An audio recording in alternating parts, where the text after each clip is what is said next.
and that's where we're going to find WENY's Renata Stiehl. Hey, Renata.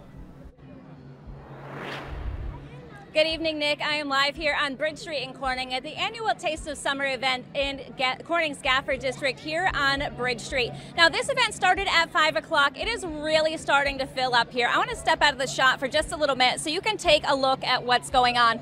There are probably over 1,000 people here at this point, and there are a ton of events going on until 9 o'clock tonight. And talking about promoting your works, we're standing right in front of one of your pieces right here, and you have installations all over the city of Corning. So tell us a little bit about some of the pieces that people can come out here and see and enjoy. Yes. Good afternoon, Kara. I'm live here at the Food Bank of the Southern Tier with Natasha Thompson. She's the president and CEO of the Food Bank. Natasha, thank you so much for coming on the show today. We are focusing on a very important issue. We are talking about safe sleep for babies. Pat Tremaine is the head nurse at the Chemung County Health Department, and Jennifer Uniti, you are a CPS administrator with Child and Family Services here in Chemung County. And we have a bit of a setup here. We have two pack and plays. These are most new parents have a pack and play or a crib or something similar, but we have two scenarios going on here, and they look a little bit different despite the pack and plays being identical. Jennifer, do you want to tell me a little bit about what we've got going on here? Sure. Now, I talked to one business owner as I got down here tonight. They told me they handed out over 500 pieces of candy in just 45 minutes. So if that gives you a little bit of an idea of how well the turnout is here right now, there, like I said, several hundreds of people here. This event here on Market Street wraps up at about 6 o'clock, and between 5:36, that's about the time that a lot of communities are beginning their trick-or-treat hour. So I think once a lot of people finish up down here at the businesses, they're going to start venturing out into the neighborhoods. Now, I do want to tell you, it is chilly out here, so if you got some extra room under your costume, you want to make sure you're bundling up, or I think you're going to have to wear that jacket over it because it is really cold out here and that temperature is going to continue to drop. And if you're still not sure when trick-or-treat hours are in your community, we put as many as we could find. You can head over to our website, WENY.com. But for now, reporting live in downtown Corning, Renata Stiehl, WENY News. Nick, sending it back to you. We are live here at Watkins Glen, and guys, right behind us, when someone wins the race in Victory Lane, we get a big celebration, but it wouldn't be the same without, the champagne. It wouldn't. There's a sparkling wine that has a special local connection, and WENY's Renata Stiehl is here to tell us a little bit more about that. That's right. It's a partnership with the track that has gone back for decades now. Pleasant Valley Wine Company, nestled in Hammondsport, New York, has a storied history with a long history of champagne and its relationship with the track, and of course, celebrating.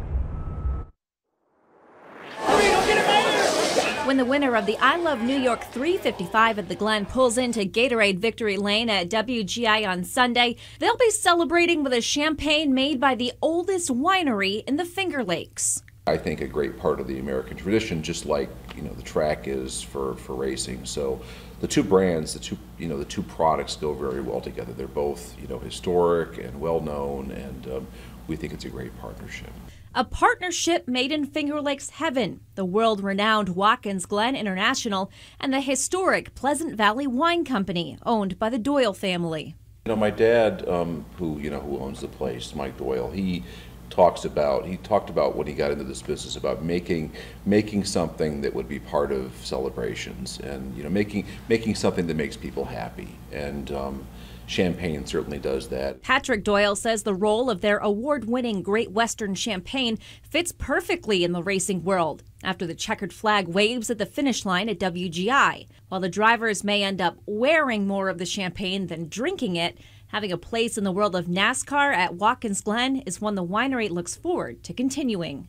We are just it's a privilege for us to be able to be in the winner's circle and celebrate with all these wonderful racers and drivers, and to be with them at that great moment in their careers and their lives is really a special thing, and we're very happy about that. It's a great partnership.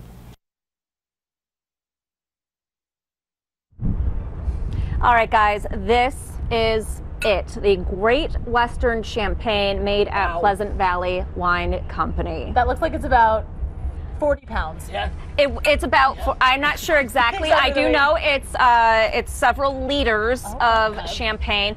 This is what we're going to find in Victory Lane tomorrow after the I Love New York 355. Of course, Great Western Champagne. We've got the logo here. The race logo is on the other side of the bottle, so it's commemorative for the actual race. And I want to say thank you to Patrick Doyle and the family at Pleasant Valley Wine Company for allowing me to come visit the winery this week and learn about the history of the champagne itself and their relationship with WGI and their historic tie to racing in the Finger Lakes. The local tie is really what's fantastic. It seems that a lot of, local businesses, people really coming to the Glen and wanting to show their support for the Southern Tier. And they absolutely do. Absolutely. And the Finger Lakes, of course. And the Finger Lakes. And everyone at WNY has been working really hard on this show, so I think we should use that bottle after the show. Everyone's been asking me about that. I was going to say, you've been walking around the track and you've said it seems like you're pretty popular. I've been very popular walking around with this afternoon.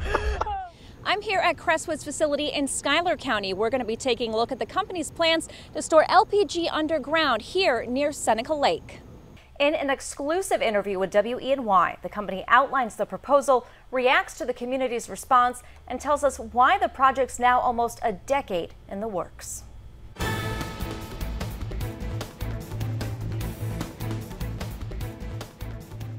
This is a look from inside the main gates of the Savona storage site near Bath, owned and operated by Crestwood Midstream Partners. The company allowed WENY into their facilities for a private tour. Crestwood says this operation proves it can safely operate propane gas storage facilities similar to a proposed operation near Seneca Lake, which is drawing fire from critics. We're in Kansas City, Missouri at Crestwood's offices. We're talking with company officials about the proposed LPG project. They tell us it's safe and beneficial for the community. And most people didn't know that there's a facility across the street that's existed for decades, or that there was propane stored in this location for decades. Crestwood Midstream Chief Marketing Officer Bill Goutreau says this location on Seneca Lake is ideal for storing LPG for several reasons. Underground salt caverns are commonly used in areas across the country for hydrocarbon storage. For one thing, the strength, okay? So literally these salt caverns, which in this case are a half a mile, deep, so way down. They're often compared to structural steel in terms of their strength capability. Watkins Glen is already the site of an existing propane pipeline originating out of Texas and making its way into the Northeast.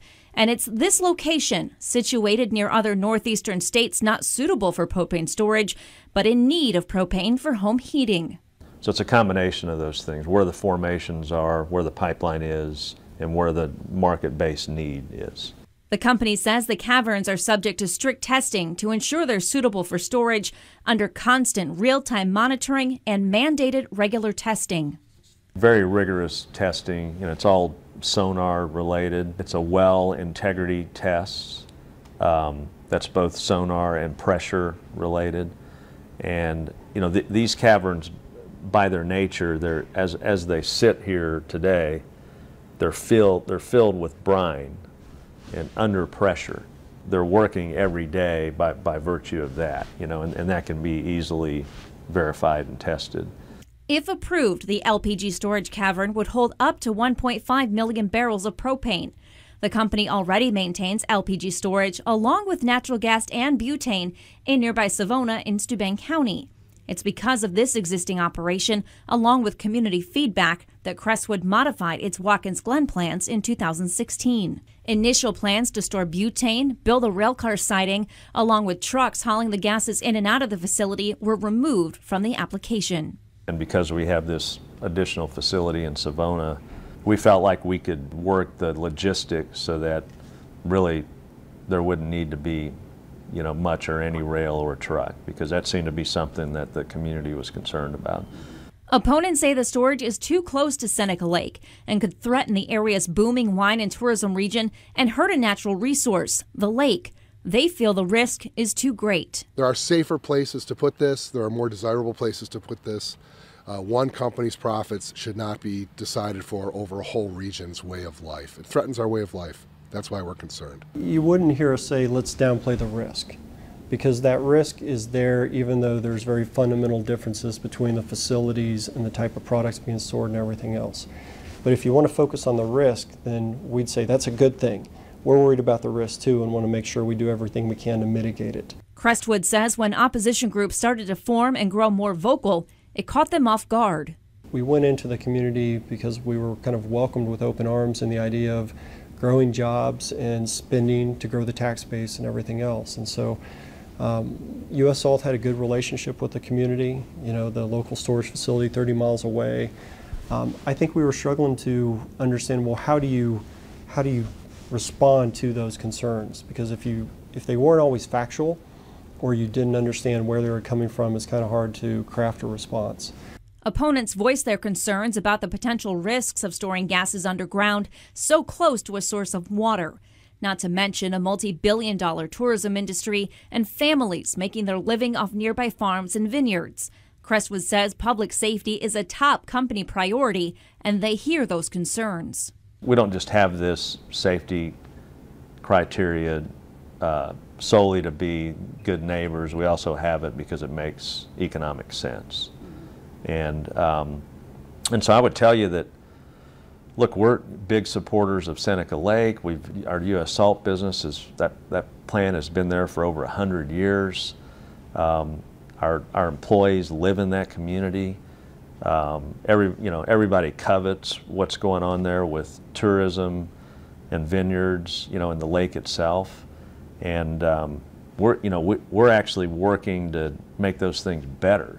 Despite being 8+ years removed from the initial application, modifications to the proposal, and over $100 million spent, Brad Bacon says Crestwood wants to be a good community neighbor.